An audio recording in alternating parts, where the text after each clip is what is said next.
Hey everyone, welcome to the SAG-AFTRA Foundation Conversation at Home. My name is Scott Mantz. I will be moderating today's conversation, but before we get to that, please know that the SAG-AFTRA Foundation is a nonprofit organization that relies entirely on donations to provide emergency assistance and free educational programs to SAG-AFTRA artists. This conversation is made possible thanks to the generosity of our supporters. Now, over the last, very challenging year, the foundation has given over $6.5 million in COVID relief to more than 7,000 SAG-AFTRA performers. If you are a SAG-AFTRA artist and need help, please ask. And if you can help, please give. You can find more information on the comments section below this YouTube video. So check it out. And thank you so much. Now, without further ado, it is my pleasure to introduce from the Golden Arm, writers Jenna and Anne-Marie Allison, and actors Betsy Sodaro, Olivia Stambouliah, and Mary Holland. Hey, everybody. Welcome to the SAG-AFTRA Foundation Conversation for the Golden Arm. I love this movie. It is so fun and funny and charming and heartfelt and different. And I'm just so excited to engage in this conversation. So first, I just got to start, the plays, the thing. So the first question is for Anne-Marie Allison and Jenna. Let's start with Anne-Marie. How did this come about? What was the inspiration for the Golden Arm? Thanks so much. And thanks for having us. I'm so excited to be here. And I'm so excited to talk about the inspiration for the movie because it's something that really, hits close to my heart because it was a charity that some friends and I co-founded in DC. I live right outside of Washington, DC. We were called the DC Lady Arm Wrestlers, and we arm wrestled for charity.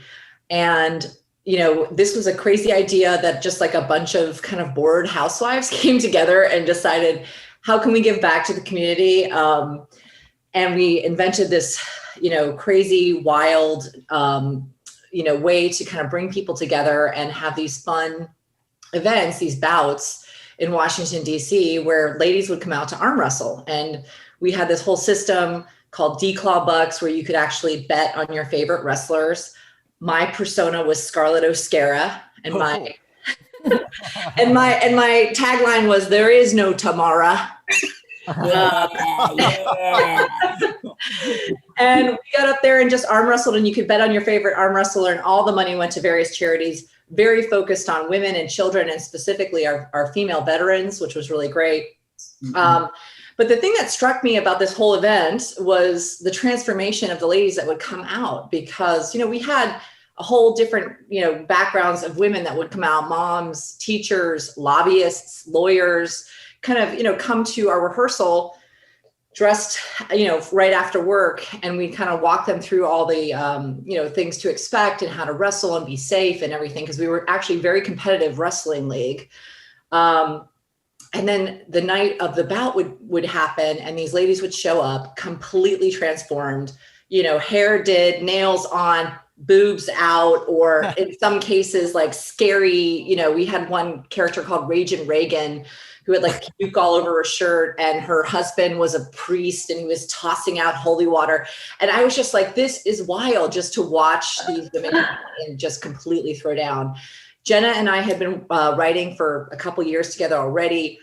I actually brought her into the loop because she's a reporter by trade. And I was like, hey, you've got, can you do an article?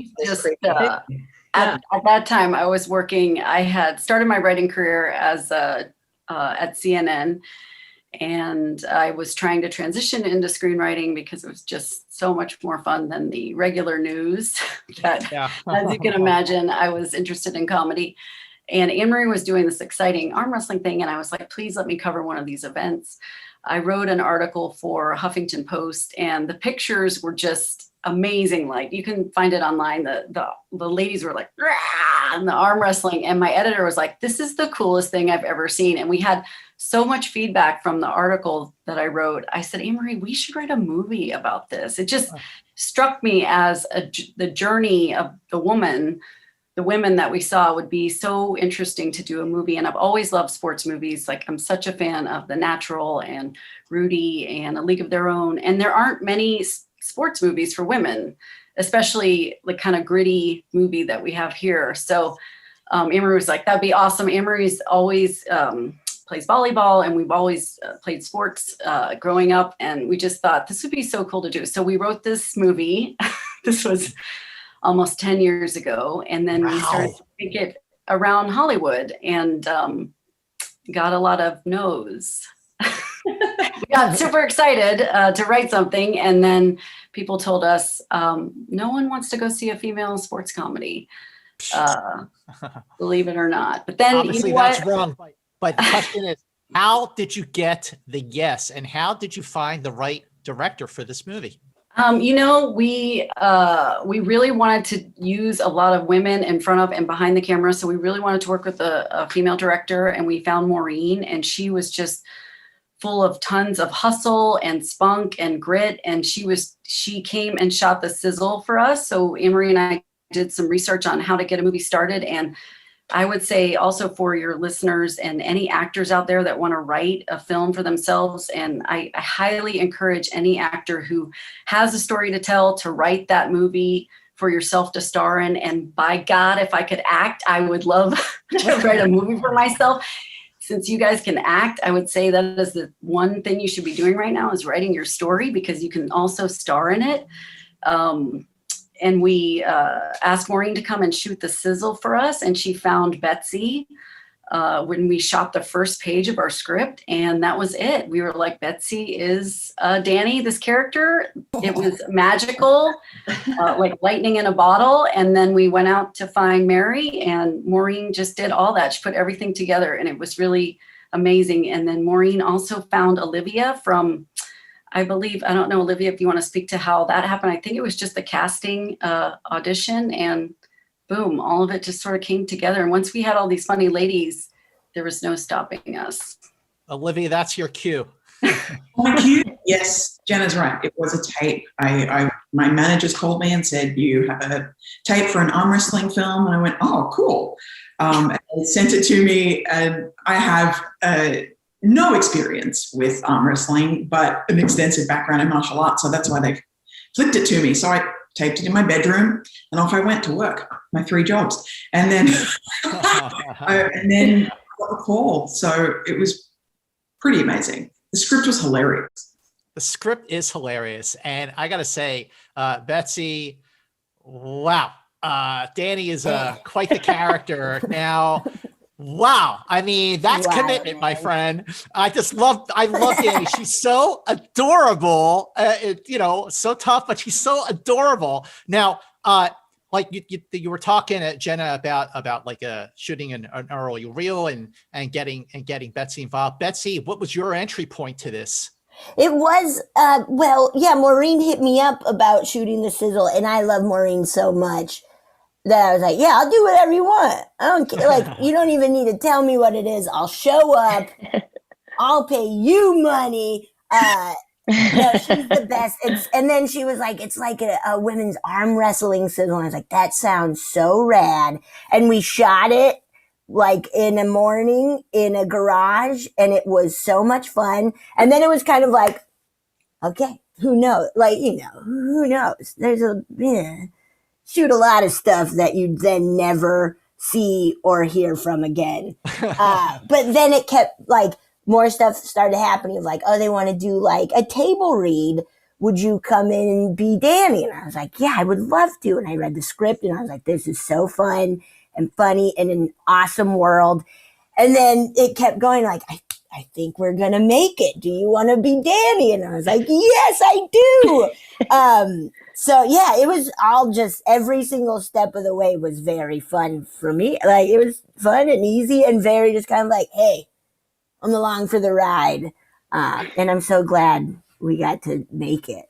I'm so glad that word easy, there's something easy about the dynamic and the chemistry and the flow of the film and the tone of the movie. And Mary, I want to ask you, like where was the project when you came aboard, and what was your first take on the script, on maybe you saw the sizzle? I mean, like, Yeah. Oh my gosh. Well, I came along, I think when it was getting pretty close to production time. I feel like, yeah, they were starting the casting process with Betsy attached as Danny. And, I don't know, it was like maybe a few months out. I'm trying to remember when that, audition was, but I have also known Maureen for many years. She's a good friend, and, got sent the script and read it. And it was within the first few pages, I was like, this is so fun. This is such a fun world. These characters are so fun. I loved the dynamic between Melanie and Danny, and especially knowing that Betsy was going to play Danny. I've known Betsy for a really long time. She's a good friend of mine. And so that was so exciting too, to get to like be in a buddy comedy with Betsy is a dream come true, you know? Dream come true. Dream come true.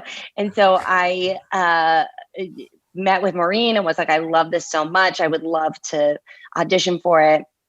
And went to a chemistry read where Betsy and I read through some of the scenes from the movie and played around. And I really like, I wrote this letter about how much I related to Mel, that I love this character so much and the journey she goes on. And it's something that I really feel really connected to. And so I wrote this letter to Anne-Marie and Jenna and the producers and was like, please let me do this. A lovely letter too. And that was such a lovely thing to have. And I really thank you for sending that. It really means so much, especially when we're on this long journey to get such a lovely letter. I don't have experiences with this, but thank you so much. I'm putting yourself out there. I know it's so hard to do. I wrote letters saying how much I related to Brenda. I wonder if I'm still. I just like a letter. A letter. I know, a letter. Yes, it was written by hand, long form. Dearest Gwendolyn. Yes. But I'm so grateful that you know, Anne-Marie and Jenna and Maureen and everybody believed in me and Betsy being able to find that friendship and tell that love story together. That was so fun. And also, I'm also a huge fan of sports movies. So, you know, what a dream. And you know, also just to be fair, the two of them together on film, because we did do a chemistry read, it was just crackling. It was just, it was them. She was Melanie, Mary's Melanie, Danny's, Betsy's Danny, and we're off to the races. Like we just knew the story was in great hands, you know, written by two besties. Now these two besties come in and kind of just knock it out of the park. It was really just a dream come true for us as writers. Yeah, I got to say that when you're watching like a buddy comedy, you know, when you find two polar opposites that just are so perfect together, that the chemistry is just so perfect together, whether it's a film like, you know, Midnight Run, you know, these guys have nothing in common, but the chemistry between them is just so palpable. And it turns out it makes the movie, you know, just, it takes it to another level. So Betsy, you know, after hearing from Mary and from Anne and everybody so far, just about that chemistry, I'm watching this film and I'm thinking, these two actors have great chemistry. Chemistry is so crucial to a movie, especially a movie like this. So talk about, from your point of view, just how important that chemistry is and when you knew that you and Mary had it. Well, like Mary said, we've known each other for so long and we've performed a lot together, doing live comedy and a couple of little shoots or something. But I think like what it was that it was just so comfortable. And that's a hard thing to reach, I think, if you're just kind of thrown in with somebody you don't necessarily know right away. Like we've had years of getting to just be like, oh, okay, like I'm probably going to scream in your face a bunch, Mary, and you're going to I just love do the it. I'm going to best and insist that you do. accept it. And I don't know, it was just immediately there in the audition and then the entire shoot. We were just having fun. We were truly just like having fun, trying to make each other laugh and just, we were just having a blast. And once again, it was just so easy and comfortable. The whole set was just so accepting and down for whatever was funny. So you walked on set and you're like, oh, I know I'm in good hands on absolutely every level, which is a very cool, special thing to feel every single day while shooting. Wow, yeah. That's amazing. Olivia, I want to ask you about, when you see your character on the page and then you take it to the stage, how do you take it to another level when you're ready to shoot? How do you expand and bring your own perspective and your own experience to playing a character and making it more than what it was when it was written? Well, the foundation starts with the writing, 100%. That is the spine. So for someone like Brenda, being that sort of antithesis to everybody and that nemesis, I have to say it was very much, it helped with the costume. We talked with the costume, incredible costume team and hair and makeup, and we collaborated. We built this person from the outside in. And for me, it was constantly trying to find, I guess, the freedom in playing somebody so outrageous in a way, but also having so much fun doing it. That's the point. So yeah, it was just truly a collaboration, and having the writers on set really helped me because I was able to talk to them. If there was a scene coming up, I would say, so, Anne-Marie, when these people in the league would come on, like how big are they? Like what are the what's their relationship to their costume? Like how performative are they? And so to have that dialogue with AM and Jenna on set was so helpful for me, because I was kind of the person that had come in a week after the sizzling of Betsy and Mary working together, and then me coming in. It's intimidating. So I had to find the intimidator in through Brenda. Yeah, I want to ask Anne-Marie if you could talk about just like, so you and Jenna, you both wrote the screenplay, then you shoot sizzle, you're doing all this to get this movie made after hearing so many no's. Like, what was the yes? What was the yes moment that made you able to make the golden arm? The yes moment honestly came from a kind of a drunken thing with my husband, where I was like bawling my eyes out that this screenplay that we labored over and meant so much to us, and I just thought was so sweet and fun and everything, that it wasn't getting, the attention in Hollywood. And he said, well, if you could do anything, what would you do? And I said, well, I would just make it myself. And he's like, well, how would you do that? I said, I guess I'd have to raise the money and find, all these people. He's like, then fucking do it.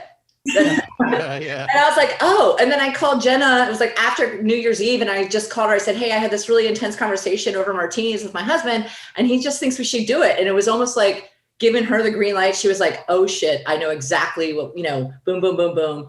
And we did gather a group of people around us, because we had not yet made a feature film. We had made some short films. And we were like, we made these short films, we spent the money on the short films. How hard could it be to raise the budget for this movie? Well, it's very hard. But we were lucky enough to have, a producer, Russell Groves, come, and who had done some indie film at about this price point, and just kind of mentor us through the whole. And then as more excitement came, we had some early financiers who were friends of ours, Jenna and mine, who just always believed in us. And we're like, you know what? This sounds like fun. It's supporting the arts. It's women doing fun stuff. And at the time it was kind of like pre-Me Too. So we were like, just on the cusp of like, hey, let's get some other voices out there. And so it all kind of worked out really well.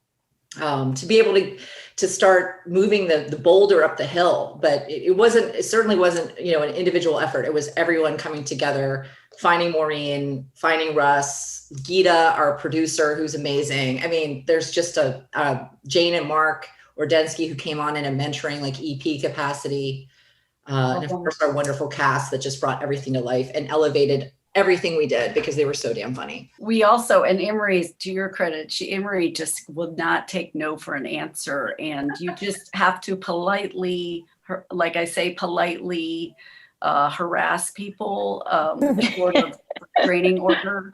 Like, Yeah. I know we've already asked, like, just coming back again to see if you would be interested in this amazing movie Golden Arm from us lovely ladies. Like, you really have to stick to it and keep asking people, until they tell you just to get the fuck out of their face. Like, and we would, some people are a soft no is really a maybe, and it's kind of almost a yes. Like, you just have to keep going back and saying, you seemed kind of interested. And we would find that people who were a no at the beginning became a yes at the end with financing and support.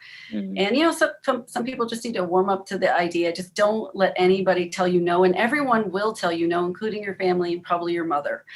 So you just have to keep, unless your mothers are all very supportive, which kind of no, my mom is so excited, and she's already seen Golden Arm twice, and it's been on Cinemax this week, and she's had her lady friends over to watch it too. So, but even your closest people can be saying no or being doubtful, and you just have to go, I gotta keep going. And it's so hard, but yeah, you gotta get your friends involved.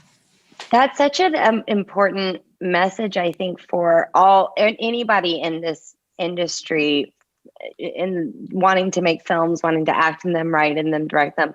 Like that message of like, if you're getting no's, which you always will, you're always going to come up against it.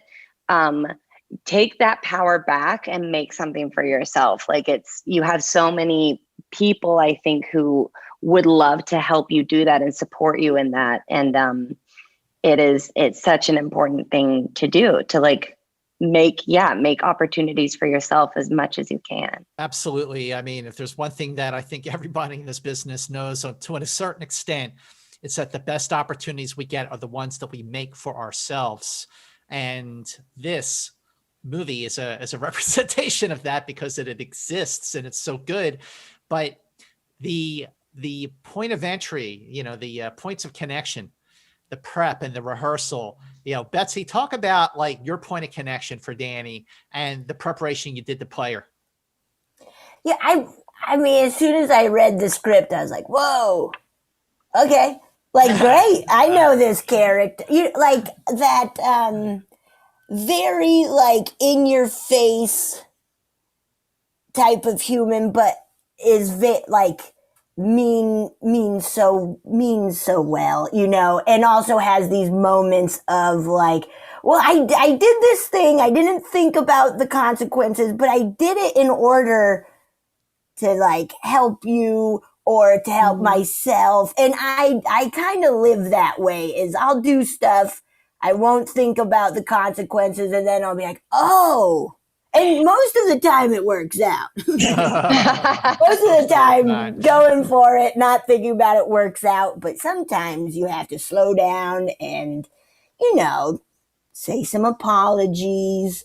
But I don't know. I just really connected to Danny's energy and way of life, of just being very much like, I'm going to do my own thing. I don't really care. I just want to have fun. I just want to have fun. Betsy does. So it was a very quick connection. Like, oh yeah, I know this character. I am kind of this character. Let's go nuts. You're like, I got this. Yeah. How about for you, Mary? Melanie, like, what were your points of connection and how did you prepare? Oh man, as I mentioned before, I really connected with Melanie. She's such a well-written character, and the journey she goes on, I feel like is something I really relate to. I'm very much drawn to those stories of people who lack confidence in themselves or belief in themselves, and then go on a journey to rediscover that or find that. And get from Mel getting to experience her growth through the lens of her best friend who knows her so well and believes in her so wholeheartedly. I think I really loved that, getting to like step into the Melanie, like for Melanie to get to see herself through Danny's eyes and really enter into that potential. That journey is something I very much am drawn to and relate to because I struggle with confidence. I mean, I'm fine, but it does require, I mean, I feel like all of us here who are pursuing these creative, careers, it requires such an almost delusional amount of confidence or like belief in what you have to offer and in your talent. And that was a very easy connection to make with Melanie. So that was the point of entry for her. That's a good point. That's a good point. How about for you, Olivia, your point of entry, your points of connection, and your prep for Brenda? Well, I had experienced a lot of bullying growing up. So that was, for me, just like, I just really have to channel those people and give her a reason for it. You know, bullies are the most insecure in the room. So I had to keep remembering that and find that insecurity. And it was a pivot for me. I don't usually play overtly jealous, nasty, intense kind of characters. So that's what I kept reminding myself. And then just to have fun. The amount of times we cracked up doing those scenes, just being so outrageous. But for me, it was always coming back to the motivation is she's insecure and, wants to win, wants the boyfriend, just needs constant validation. So, and this person goes about it by crushing people. So there you go. Yeah. No, there's definitely a vulnerability. Go ahead. I was just gonna say, my husband does this to me at least once a day, Olivia. He's like, I was like, did you do the dishes? He goes, no. I love it. That's the best. There's all these characters, like, I feel like that's part of what is so fun about the movie is that all these characters are really fun, full characters, but they each have vulnerability, and it's shown in such a smart way throughout the story, where you do, like, you get the sense, as Olivia said, of like this character being a villain, but you still totally see the vulnerability that's coming from, and that just makes the enjoyment of that character that much more, pronounced. Anne-Marie, I want to ask about, you and Jenna being on the set, having the writers on the set. What kind of conversations did you have with Maureen and with your cast as filming was progressing to just make the film the movie it should be? It was interesting because we were the writers, but we were also executive producers on the movie. And so that was an interesting kind of balance to make sure that, like, just Maureen felt safe and, like, that we weren't, like, all in her business and trying to steer things in a certain way. So I feel like I would just watch the playback. And if there were any things that were like story beats where I was like, hey, maybe we could get this, or maybe we could get that, we would just text each other and just be like, hey, don't forget this beat, or try it like this. And we would like brainstorm funny little lines and things like that, because she had a lot going on. I mean, it was a big cast. we were on a tight budget. It was hot, very, very hot. So in terms of, and the other thing I have to say is like a lot of the conversations may have happened earlier.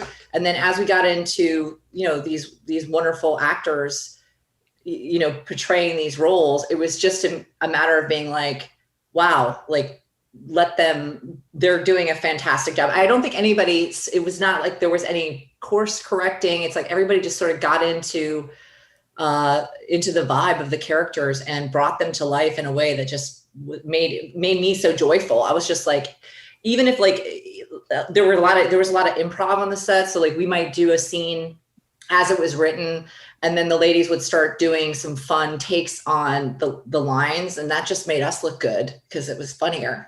So, those were some of the things that were happening. There were a couple other like administrative things that were happening from an executive producer standpoint. Like at one point, nobody knows this right now, but at one point we needed like the last $100,000 to finish the movie. And we were like, on the phone, like talking to everybody who kind of had said no. And then we did literally the last day of filming, secured the final.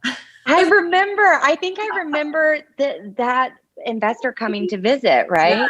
Yes. And I remember because we all hung out afterwards and like went and got a drink and stuff with them. And I remember you being like, we did it.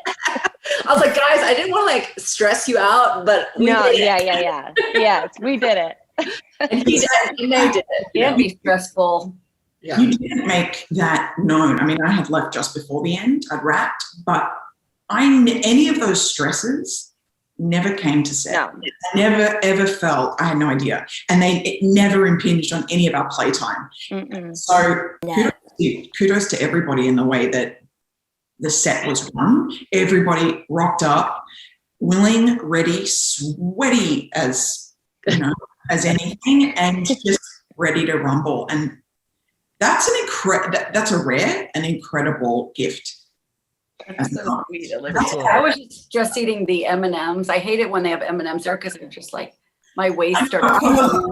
No sugar, all of this stuff. Like I went full Brenda. Like I'm not having sugar and like carbs and all this stuff. Oh my gosh.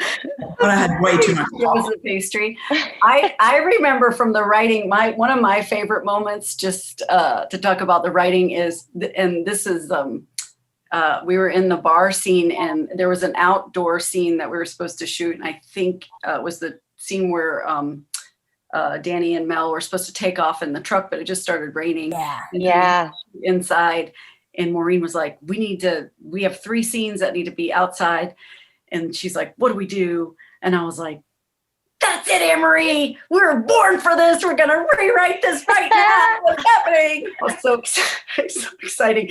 And then you guys all talked and you guys were like, this is our idea. We're going to do it in the bathroom. And I was like, this is so exciting. I don't know why. That just felt like I loved all that on the fly thinking. It was so much fun. So very cool. fun to me to do that. I felt like, is that what it feels like when you're in theater and you're just like on stage and you're like, that's what we have to. Yeah. It felt so wild. I didn't know we could do this. Like how fun. And I don't think you really, you can on some stuff. This was just such a set and crew and everybody where it was like, okay, there's a wild thunderstorm where we cannot shoot outside. What do we do? Well, we have a funny bathroom. Yes. And But so that's all we pivot. need. So like yes, it was it was one of the coolest memories of working on that because it was an entire group pivot. Like everybody, we went from like standing around and being like, oh my God, we only have like 3 more hours of the day or whatever to like, we're shooting in the bathroom, and then all hands on deck. Everybody came together to like make that make sense. And It was so fun. At the end of the day, for me too, just the way the story was told, because that scene is about basically confronting you with a lie that she's totally like bamboozled you. And then on top of it, now you're going to be in a national competition to arm wrestle. Yeah. And the intimacy that small box kind of created on your character, I felt it more at the end of the day. So it all like serendipity, the serendipity of that worked Right. And the urgency of it, the urgency of having like narrowly escaped Kate Flannery throwing beer at us. Like I think that led to, I totally agree with you. And I think that led to Mel being like, okay, because it was so just thrown at her in that moment. I got to tell you, you got to love the joys of independent filmmaking. Yes. It's really fun. The joys. But speaking of joy, the gist I'm getting from this conversation is that you had a happy set, and happy set means happy actors. Happy actors means you got a great movie.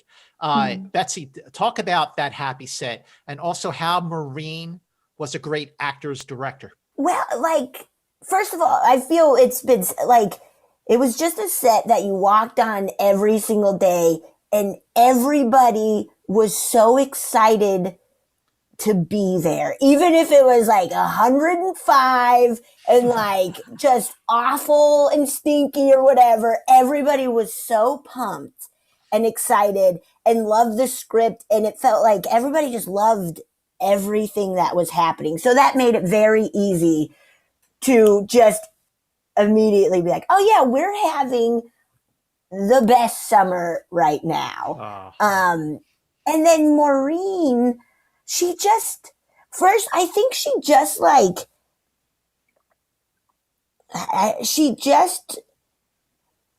gets it, man. But she really does, like, she knows exactly what she wants. So there's never ever a moment of like, well, what shot do we need? She knows, like, shot wise, story wise, character wise, she knows exactly what she wants with every moment, which is awesome. There's no time waiting around for what do we do next.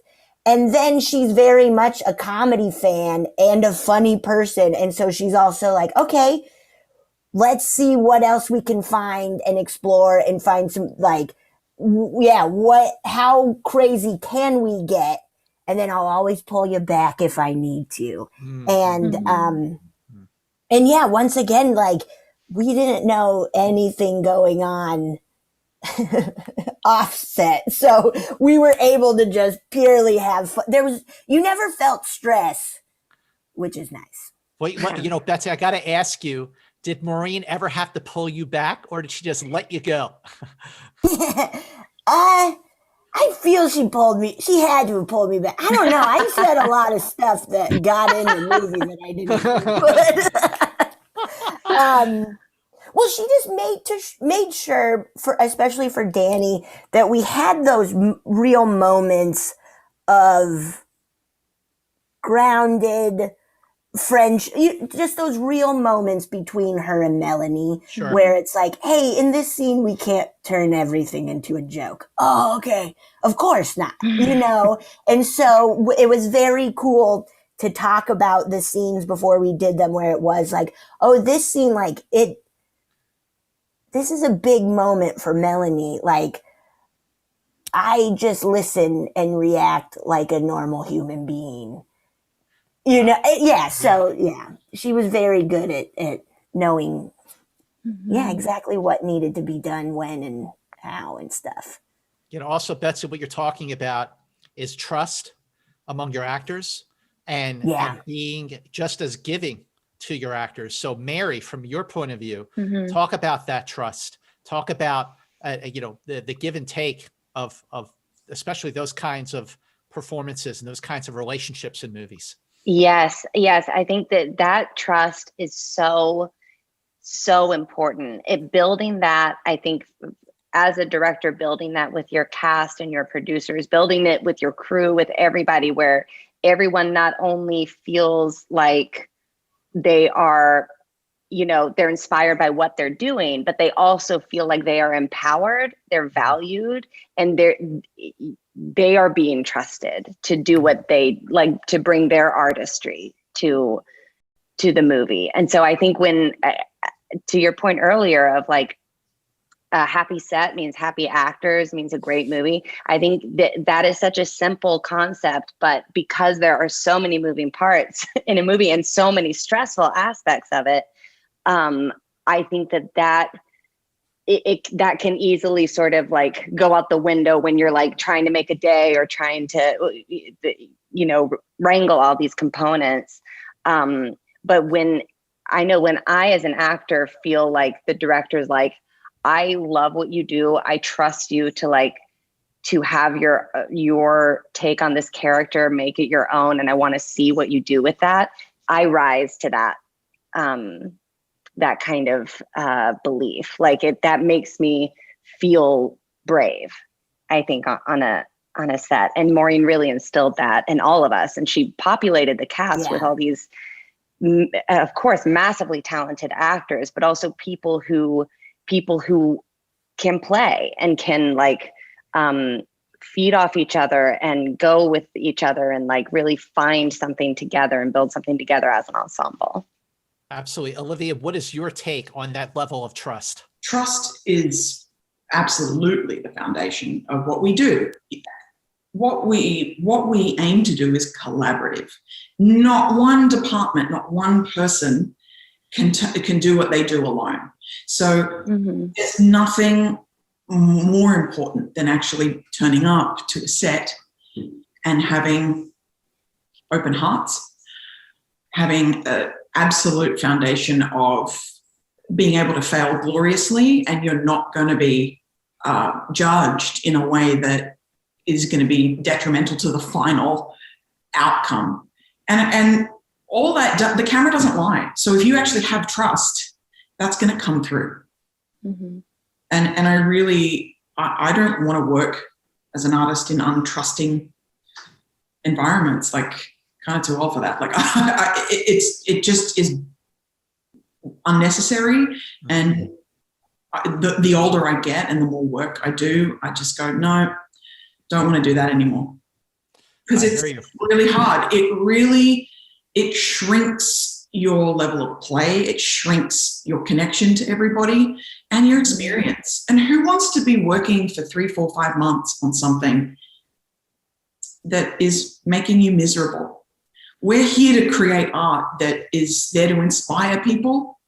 We don't save lives, we inspire them. And so I want to walk away with an experience that I can actually pocket and go, yeah, I had a great time. Sure, there were some difficult parts. I was sweating buckets in leather in Oklahoma.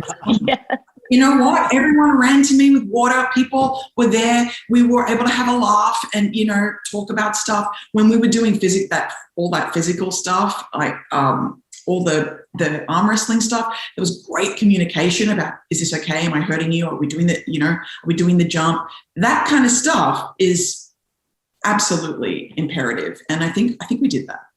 Absolutely. Last question for Jenna and Anne-Marie. Jenna, what do you hope people take with the golden arm? What's the takeaway?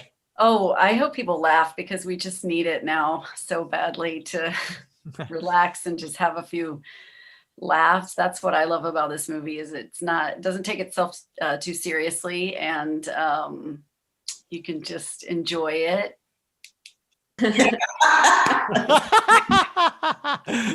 How about you, Anne-Marie? You know, I'm really proud of the, you know, female-oriented big comedy aspect of this. We showed it. So my neighborhood, who all the ladies were, you know, the wrestlers, we showed it in a backyard of one of my friends, and this 12-year-old girl came up and said, I want to learn how to arm wrestle. And then she's like, I'm actually pretty good.